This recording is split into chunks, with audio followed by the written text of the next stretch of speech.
Assalamualaikum warahmatullahi wabarakatuh.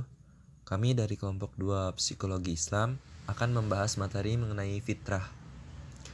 Pengertian fitrah secara umum. Selain diartikan dengan penciptaan secara makna bahasanya, dalam tafsir, fitrah diartikan sebagai suatu kealamian atau kesucian yang diberikan oleh Allah Subhanahu wa taala pada manusia sejak awal penciptaan. Fitrah bukan hanya suatu kecenderungan alamiah, tetapi juga suatu kecenderungan kepada tindakan yang benar dan ketundukan kepada Allah Subhanahu wa taala. Fitrah menurut para mufassir. Dalam tafsir Al-Tahrir wa Al-Tanwir, Ibnu Ashur mengartikan fitrah dengan sistem yang Allah adakan pada setiap makhluk, atau dalam bahasa Al-Attas disebut pola kealamiahan sebagai pembeda dengan ciptaan Allah lainnya. Sehingga dengan fitrah manusia mengenal Tuhan, mengetahui syariat, dan beriman kepadanya. Menurut Al-Tabari dan Hamka mengartikan fitrah dengan murni atau ikhlas, yaitu ikhlas dalam menjalankan kehidupan atau sebuah rasa asli murni dalam jiwa yang belum dimasuki pengaruh dari yang lainnya. Dalam penanaman agama ke dalam diri manusia, fitrah memiliki dua fase, sebelum kelahiran dan ketika manusia lahir. Fase sebelum kelahiran terjadi pada saat manusia masih berbentuk roh seperti dalam surat Al-A'raf ayat 172 yang artinya, "Dan ingatlah ketika Tuhanmu mengeluarkan keturunan anak-anak Adam dari sulbi mereka dan Allah mengambil kesaksian terhadap jiwa mereka seraya berfirman, Bukankah aku ini Tuhanmu?" Mereka menjawab, "Betul, Engkau Tuhan kami menjadi saksi. Kami lakukan yang demikian itu agar di hari kiamat kamu tidak mengatakan, sesungguhnya kami Bani Adam adalah orang-orang yang lengah terhadap ini, keesaan Tuhan." Kemudian fase yang kedua adalah fase ketika manusia lahir. Fase ketika manusia lahir disebut berada dalam keadaan fitrah karena masih terikat oleh janji sebelumnya dan belum melakukan pengingkaran. Baru setelahnya ada peran lingkungan yang mempengaruhi manusia dalam hal keimanan kepada Tuhan. Memahami fitrah manusia memiliki tujuan yang sangat penting, yakni diantaranya sebagai upaya untuk memahami konsep, struktur dan tujuan penciptaan dari manusia sendiri. Selanjutnya, adapun macam-macam dari fitrah manusia.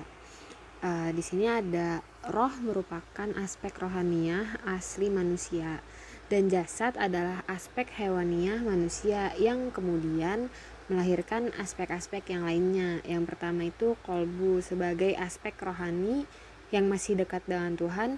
Ia mengelola rasa dari manusia dan menjadi tempat pertimbangan bagi keputusan manusia. Yang kedua ada akal, adalah aspek yang paling khas dari manusia. Ia tidak dimiliki oleh makhluk-makhluk yang lain. Akal bersifat rasional sebagai daya kognitif manusia yang mampu memikirkan dan mengonsepsikan keadaan manusia, serta bagaimana berperilaku terhadap yang lainnya. Yang ketiga ada nafs. Nafs yang di sini dimaknai dengan dua makna, yaitu yang pertama sebagai jiwa atau nyawa manusia, yang kedua sebagai kondisi psikologis manusia. Nah, dari makna yang kedua ini itu memiliki tiga kondisi umum, yaitu disebut nafs amarah bil alsu, yakni ketika nafs cenderung pada pemenuhan keinginan-keinginan dari jasad dan menarik manusia pada kasta yang rendah sebagai makhluk hewani.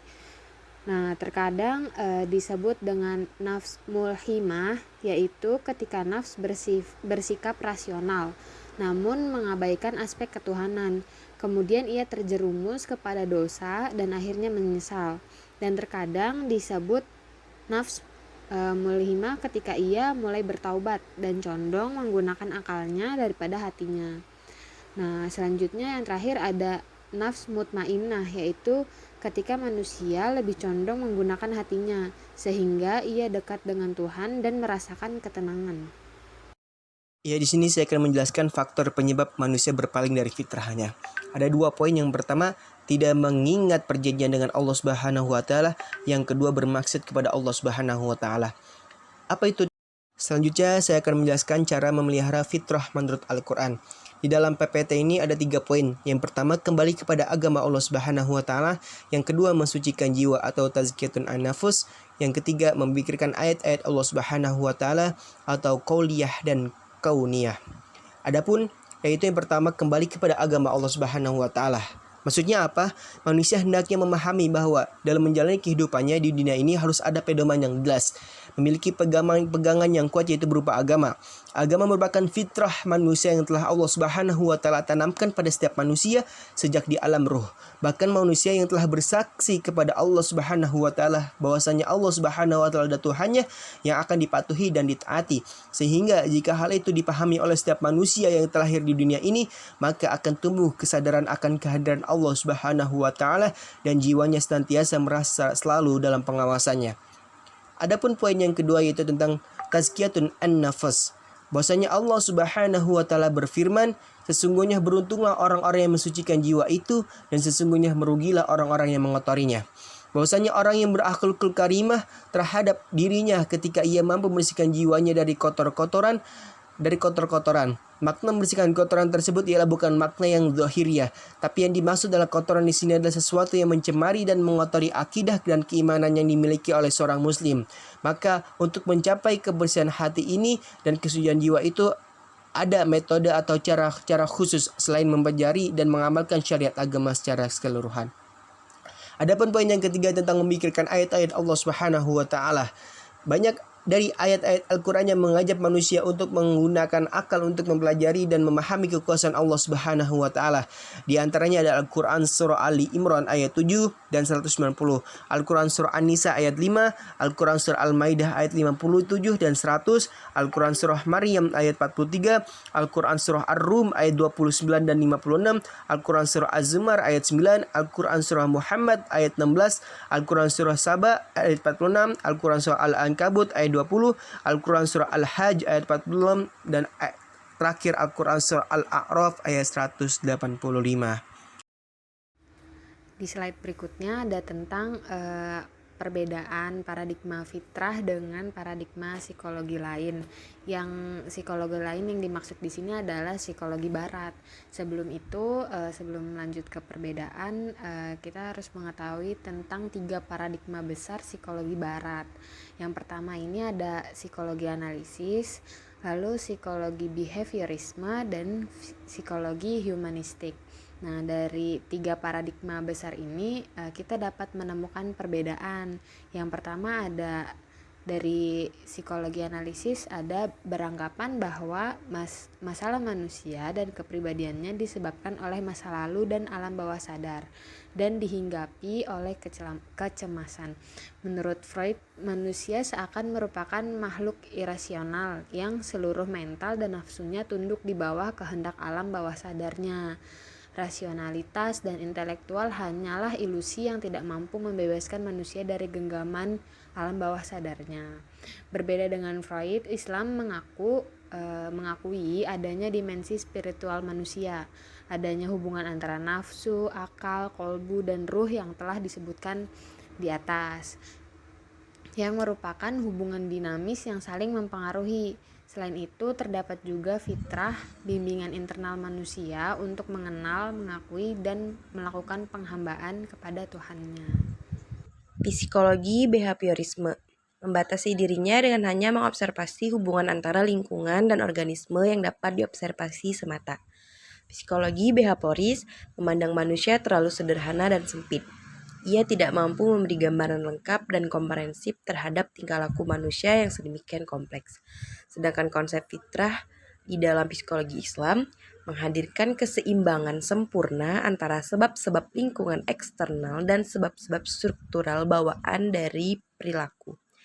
Fitrah merupakan definisi tentang esensi spiritual manusia, tetapi juga mencangkup semua entitas yang bisa diamati. Fitrah selalu tetap dan tidak berubah sebagai esensi spiritual, tapi struktur fenomenalnya berubah seiring dengan hubungan dinamis dengan realitas fenomenanya. Saya akan menjelaskan adapun psikologi humanistik. Psikologi humanistik adalah aliran psikologi yang menekankan pada faktor keturunan dan kecenderungan baik manusia. Faktor keturunan juga yang membuat manusia memiliki potensi unik dan berfokus pada psikologi kesehatan dan perkembangan, termasuk mengenai pribadi manusia, kreativitas, dan kemampuan mengenai pemaksimalan dalam melakukan pilihan rasional dan teori tentang pengalaman yang merupakan pembeda dari hewan. Adapun psikologi humanistik merupakan antitesis dari psikologi behaviorisme dan psikologis analisis. Psikologi ini dipengaruhi oleh filsafat fenomenologi dan eksistensialisme yang dikembangkan oleh Gordon Allport, Abraham Maslow, dan Carl Rogers. Oleh karena itu, aliran psikologi ini sering disebut dengan psikologi positif karena fokus perkembangan positif manusia. Ia berusaha mempelajari tentang apa kebermaknaan hidup manusia, apa tujuan hidup manusia, dan apa yang membuat manusia bisa hidup layak di muka bumi ini. Lebih khusus, psikologi humanistik berusaha mengerti tentang apa arti menjadi manusia dan mengaktualisasikan dirinya, sehingga manusia bernilai positif dan bersifat aktif yang mempunyai kebebasan diri sendiri dan menentukan nasibnya. Berbeda dengan prinsip psikologi humanistik, psikologi Islam meyakini bahwa tingkah laku manusia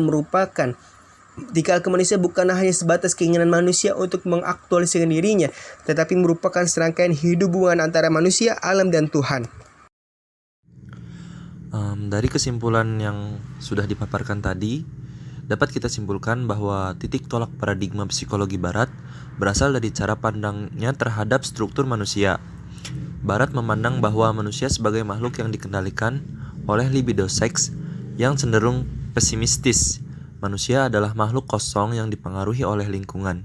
Manusia adalah makhluk otonom dengan keunikannya dan tidak dipengaruhi oleh apapun. Pada sisi lain, Islam menawarkan sebuah pandangan yang berbeda mengenai manusia, yaitu bahwa manusia adalah makhluk yang fitrah. Fitrah mempunyai arti murni dan mempunyai potensi untuk mengenal Tuhan. Strukturnya terdiri dari aspek lahiriah atau jasad dan aspek batin atau ruh. Kedua aspek manusia di atas pasti memiliki tujuan tertentu. Setidaknya Allah menyatakan bahwa tujuan penciptaan manusia terdiri dari dua hal, yaitu sebagai hamba dan sebagai khalifah Allah di muka bumi. Mungkin sekian presentasi dari kelompok 2. Kurang lebihnya mohon maaf.